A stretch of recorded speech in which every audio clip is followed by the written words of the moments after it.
जी हाँ साथियों, बहुत बहुत स्वागत है अपने इस YouTube परिवार रोहित सर बायोलॉजी में। आज आपका फर्स्ट लेक्चर होने लिया है और आज हम आपको बताएंगे भौतिक विज्ञान के बारे में। ये भौतिक वर्ड आया कहाँ से है और मैं आपको एक 2 नंबर का क्वेश्चन भी प्रोवाइड करूंगा। ठीक है, तो अगर आप चैनल पे नए होंगे तो चैनल को सब्सक्राइब करिएगा, दोस्तों में शेयर करिएगा। अगर आपको मेरी वीडियो अच्छी लगेगी तो आप कमेंट में बताइएगा। ठीक है साथियों, आइए स्टार्ट करते हैं भौतिक विज्ञान को। भौतिक विज्ञान को देखा जाए तो हम लोग इसको बोलते हैं फिजिक्स। जो ये फिजिक्स वर्ड है साथियों, आया कहाँ से है? फ्यूसिस वर्ड से आया है, जिसकी मीनिंग क्या होती है? Nature. The physics word come from the word physis, the meaning of nature. It mean साथियों हमारे पास भौतिक विज्ञान फ्यूसिस शब्द से बना है, जिसका मतलब क्या होता है? नेचर होता है। मतलब इस संसार में जितनी भी चीजें हैं, जब मैं उस चीज का अध्ययन करता हूँ तो उसको हम लोग क्या बोलता हूँ? भौतिक विज्ञान बोलते हैं। ठीक है, तो ये भौतिक विज्ञान के जो पिता होंगे वो कौन होंगे? तो भौतिक विज्ञान के जो पिता होंगे साथियों न्यूटन जी होंगे।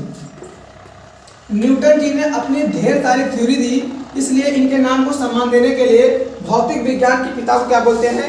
न्यूटन बोलते हैं। और हमारे पास जो ये भौतिक शब्द है वो कहाँ से बना था साथियों? फ्यूसिस शब्द से बना था, जिसका मतलब क्या था? नेचर था, जिसके पिता कौन होंगे? न्यूटन। एक बार रिपीट करिए साथ में। भौतिक विज्ञान विज्ञान की वह शाखा होगी जिसके अंतर्गत हम लोग प्रकृति में होने वाले अन्योन्य क्रियाओं का अध्ययन करते हैं, उसी को हम लोग क्या बोलते हैं? भौतिक विज्ञान करते हैं। और भौतिक विज्ञान के पिता कौन होंगे? न्यूटन होंगे। तो क्लास 12 के लिए काफी इंपॉर्टेंट टॉपिक अब मैं जो बताने वाला हूँ ये होगा। और रोहित सर बायोलॉजी में आपको फिजिक्स, केमिस्ट्री, बायो इस सब के एमसीक्यू के साथ साथ आपके बोर्ड एग्जाम की तैयारी काफी अच्छे से कराई जाएगी। तो कहीं भटकने की आवश्यकता नहीं है, इस चैनल पे जुड़े रहिए और आपको सब content free of cost provide किया जाएगा। तो हमारे पास जो पहला टॉपिक होगा क्लास 12 के लिए एग्जाम में जो आपका आता है, इनका नाम है कूलाम का नियम। आज हम आपको समझाएंगे कूलाम का नियम, और ये नोट कर लीजिए कि आपके एग्जाम में कंफर्म में आएगा। ठीक है, 2023 से अगर आप एग्जाम में बैठने वाले हैं तो ये टॉपिक आपके लिए काफी इंपॉर्टेंस बनेगी। ठीक है, तो कूलाम का नियम क्या होता है? कूलाम ने क्या बताया कि हमारे पास इस यूनिवर्स में 2 आप चार्ज ले लीजिए, एक Q1 दूसरा क्या? Q2, जिनकी बीच की जो दूरी होगी उसको आप सपोज कर लीजिए स्मॉल r है। कूलाम ने बताया कि संसार में अगर आप 2 चार्ज ले रहे हो, आवेश ले रहे हो, जिनकी बीच दूरी स्मॉल r है, तो इनमें कैसा फोर्स वर्क करेगा।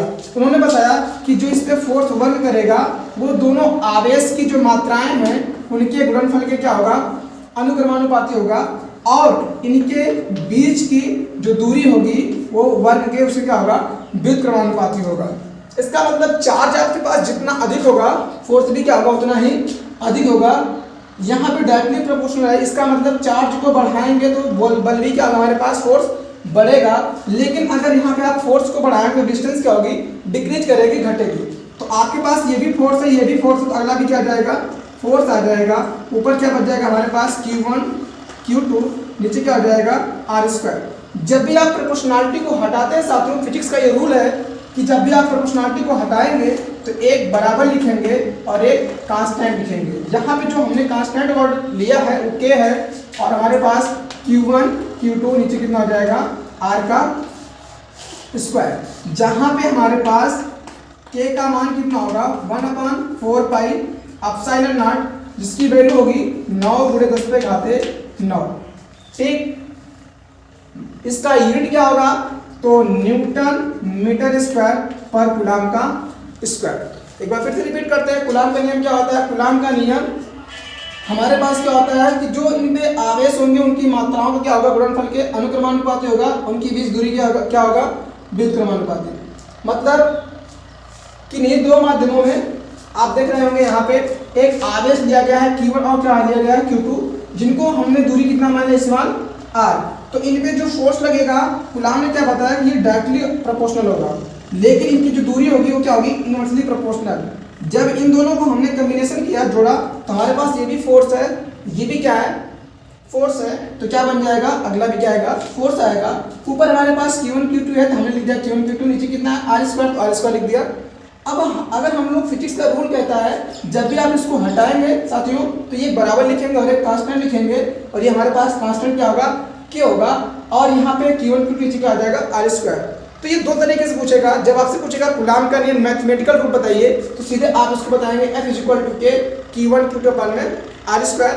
जब आपसे पूछेगा मैथमेटिकल नहीं बल्कि क्या बताइए शब्दार्थिक रूप बताइए, मतलब शब्दों में बताइए, तो आपको क्या करना पड़ेगा, लिखना पड़ेगा कूलाम के अनुसार उनके आवेशों पे लगने वाला अलग अलग जो आवेश हैं इन पे लगने वाला जो बल होगा वो क्या होगा, इनके अनुक्रमानुपाती, और इन आवेशों की बीच दूरी की क्या होगा, व्युत्क्रमानुपाती। ठीक है, ये आपका बन जाएगा।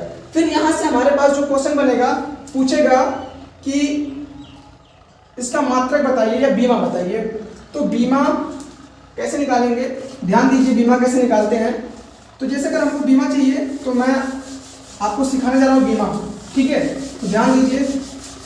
अभी आपने क्या देखा कि हमारे पास जो F की वैल्यू थी वो थी के Q1 Q2 जी कितना R स्क्वायर। हमको क्या चाहिए, K की बीमा चाहिए, तो क्या करेंगे, K इक्वल हो जाएगा F R स्क्वायर नीचे कितना Q1 Q2। ठीक है, तो साथ में देखिए हमारे पास जो फोर्स होता है उसको डायरेक्टली हम लोग याद करते हैं mL/-2 से, फोर्स की बीमा यही होती है। और हमारे पास डिस्टेंस है, इसकी बीमा क्या हो जाएगी L का स्क्वायर, नीचे आवेश है क्योंकि हम जानते हैं Q इक्वल कितना होता है I इंटू टी, तो यहाँ पे हो जाएगा A इंटू टी। जो कटेगा कैंसिल आउट करेंगे, नहीं कटेगा तो क्या करेंगे, छोड़ देंगे। देखिए ध्यान से, जब मैं इसको ऊपर लेके जाऊंगा तो हमारे पास हो जाएगा m, एक एल यहाँ है, 2 एल यहाँ, तो क्या हो जाएगा L का पावर 3। इस t को ऊपर ले जाऊंगा तो t के पावर कितना जाएगा -3, कैसे, यहाँ पे 2 पहले से है और बचेगा कितना a के पावर -1। बीमा को लिखते वक्त जब भी आप बीमा को लिखेंगे किसी भी नंबर को नीचे नहीं छोड़ेंगे, क्या करेंगे, सबको ऊपर लेके जाएंगे। तो हमारे पास जो यहाँ पे k की बीमा क्या हो जाएगी, mL³ t⁻³ a⁻1। इसका मात्रक क्या होगा, न्यूटन मीटर स्क्वायर पर कूलाम का स्क्वायर। तो कैसा लगा आज का वीडियो, कमेंट में बताना ना भूलें। मिलते हैं नेक्स्ट वीडियो में नए टॉपिक के साथ, तब तक के लिए जय हिंद।